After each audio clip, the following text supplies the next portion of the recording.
दुर्योधन की प्राय सारी सेना युद्ध में मारी गई थी। अंततोगत्वा उसका भीमसेन के साथ युद्ध हुआ। उसने पांडव पक्ष के पैदल आदि बहुत से सैनिकों का वध करके भीमसेन पर धावा किया। उस समय गदा से प्रहार करते हुए दुर्योधन के अन्य छोटे भाई भी भीमसेन के ही हाथ से मारे गए। अपने राजा दुर्योधन की ऐसी दशा देखकर और अपने पिता द्रोणाचार्य की मृत्यु का स्मरण कर अश्वत्थामा अधीर हो गया। छुपकर वह पांडवों के शिविर में पहुंचा और घोर कालरात्रि में कृपाचार्य तथा कृतवर्मा की सहायता से पांडवों के बचे हुए वीर महारथियों को मार डाला। केवल यही नहीं, उसने पांडवों के पांचों पुत्रों के सिर भी अश्वत्थामा ने काट डाले। अश्वत्थामा के इस कुकर्म की सभी ने निंदा की, यहाँ तक कि दुर्योधन तक को भी यह अच्छा नहीं लगा। पुत्रों के हत्या से दुखी द्रौपदी विलाप करने लगी।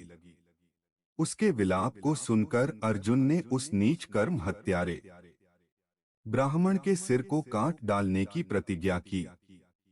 अर्जुन की प्रतिज्ञा सुन अश्वत्थामा भाग निकला। श्री कृष्ण को सारथी बनाकर एवं अपना गांडीव धनुष लेकर अर्जुन ने उसका पीछा किया। अश्वत्थामा को कहीं भी सुरक्षा नहीं मिली तो भय के कारण उसने अर्जुन पर ब्रह्मास्त्र का प्रयोग कर दिया। अश्वत्थामा ब्रह्मास्त्र को चलाना तो जानता था पर उसे लौटाना नहीं जानता था।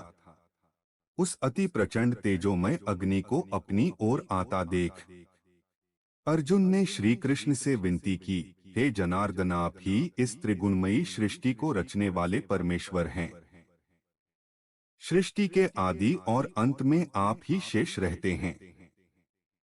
आप ही अपने भक्तजनों की रक्षा के लिए अवतार ग्रहण करते हैं। आप ही ब्रह्मा स्वरूप हो रचना करते हैं। आप ही विष्णु स्वरूप हो पालन करते हैं और आप ही रुद्र स्वरूप हो संहार करते हैं। आप ही बताइए कि यह प्रचंड अग्नि मेरी ओर कहां से आ रही है और इससे मेरी रक्षा कैसे होगी? श्री कृष्ण बोले, है अर्जुन, तुम्हारे भय से व्याकुल होकर अश्वत्थामा ने यह ब्रह्मास्त्र तुम पर छोड़ा है।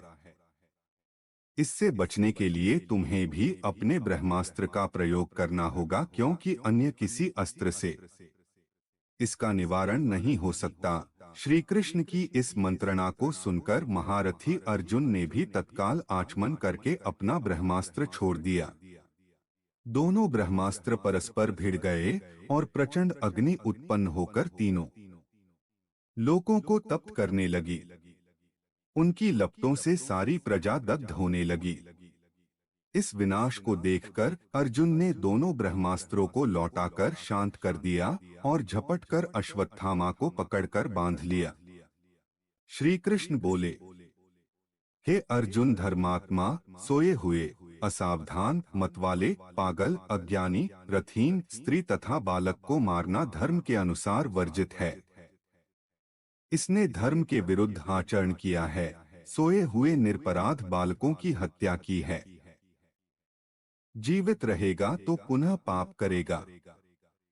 तत्काल इसका वध करके और इसका कटा हुआ सिर द्रौपदी के सामने रखकर अपनी प्रतिज्ञा पूरी करो। श्री कृष्ण के इन शब्दों को सुनने के बाद भी धीरवान अर्जुन को गुरुपुत्र पर दया ही आई और उन्होंने अश्वत्थामा को जीवित ही शिविर में ले जाकर द्रौपदी के सामने उपस्थित किया।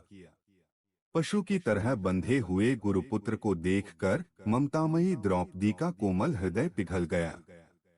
उसने गुरुपुत्र को नमस्कार किया और उसे बंधन मुक्त करने के लिए अर्जुन से कहा, इनके वध करने से मेरे मृत पुत्र लौटकर तो नहीं आ सकते, अतः आप इन्हें मुक्त कर दीजिए। द्रौपदी के इन न्याय तथा धर्मयुक्त वचनों को सुनकर सभी ने उसकी प्रशंसा की, किंतु भीम का क्रोध शांत नहीं हुआ।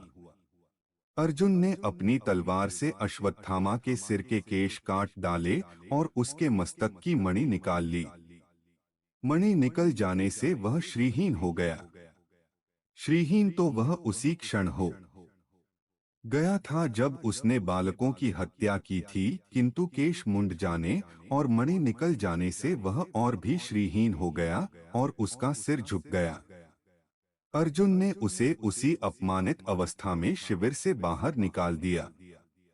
अश्वत्थामा को अपमानित कर शिविर से निकाल देने के पश्चात सारे पांडव अपने स्वजनों को जलदान करने के निमित्त धृतराष्ट्र तथा श्री कृष्णचंद्र को आगे करके अपने वंश की संपूर्ण स्त्रियों के साथ गंगा तट पर गए।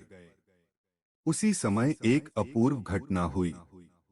उन्होंने देखा कि उनकी वधू उत्तरा ने व्याकुल स्वर में कहा कि मुझे बचाओ, मेरी रक्षा करो, आप योगेश्वर हैं, देवताओं के भी देवता हैं, संसार की रक्षा करने वाले हैं, आप सर्वशक्तिमान हैं।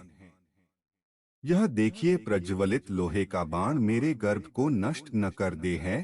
प्रभु, आप ही मेरी रक्षा करने में समर्थ हैं। ऐसे कातर वचन सुनकर श्री कृष्ण तुरंत रथ से कूद पड़े और बोले कि अश्वत्थामा ने पांडव वंश को नष्ट करने के लिए फिर से ब्रह्मास्त्र का प्रयोग किया है, जिससे उत्तरा का गर्भ अत्यंत जलने लगा। परंतु श्री कृष्ण ने अपने तप से शिशु को पुनर्जीवित कर दिया।